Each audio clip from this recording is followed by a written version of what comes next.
Hello boys and girls, we're going to continue working on our imaginary friends today. So if you notice, our imaginary friend has a background that is full of texture. And texture is the way something feels. So we're going to use these awesome texture plates today to make our background for an imaginary friend. So you have a bunch of different texture plates to choose from, so you can choose whichever one you want. Put it underneath your white piece of paper, and then you can get a crayon, any color that you want, and you can start coloring over where the texture plate is, and the design from the texture plate will start to appear on the paper. Now, I don't want to use just the same texture plate, so I'm going to grab another one. Now you can do it in the same color, or you can change your crayon and get a different color. Okay, so you're going to fill up this whole paper with different textures and different colors. Make sure the colors that you choose, boys and girls, go well together. So maybe I'll do all cool colors for this. So I'll get a green here, and I'll continue coloring in my cool colors. Fill up this whole entire page with these different textures. And notice how I keep putting my white paper over top of my texture plate so that it appears on my paper.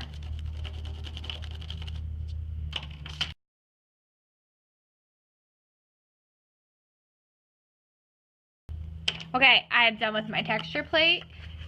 My whole paper is filled up, so I don't need the crayons anymore. I'm going to clean those up, put my texture plates back in a nice neat pile, and I'm going to take my imaginary friend that I drew last week, and I'm going to flip it over, take my glue, my stick glue, and put glue on the back of this. Now, if you need to roll up your glue a little, if it doesn't have enough sticking out, you may, but don't twist it up too high or you will not be using the glue. Okay, so I'm going to put glue everywhere on my imaginary friend so that it sticks nicely. Put the lid back on my glue so that it doesn't dry out and I can continue to use it. Flip over my imaginary friend, and I'm going to place them on my paper wherever they want. I think I'm going to do this one down at the bottom in the middle of the paper so that my imaginary friend is nice front and center.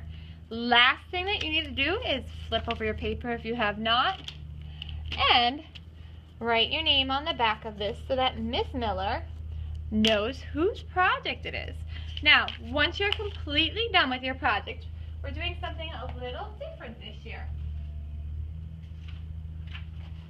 So you're going to take this sheet here, which I will have out on the counter, and you're going to fill this out. So here it says name, so write your name, and my name is Miss Miller.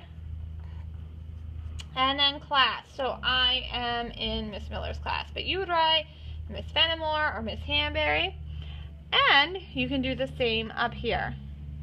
So I'll write my name again. Project title, you don't have to fill that out, I will fill that out for you, and then write for class, write your grade, so your first grade. Okay, I drew carefully, and not really. Yes, I drew carefully, and oh yeah, I drew really carefully, and I did an awesome job on this. I think that I drew carefully, but I could have done better. Okay, I colored in completely. So look at this. Did I color it in completely? I think I did really well on that, so I'm going to give myself a smiley face with hearts. Last thing, I showed respect for others, so while I was working, was I being nice to my friends? Yes, I was being very nice and respectful. Okay? Now you're done. You're going to take both of these and put them in my grade me bin.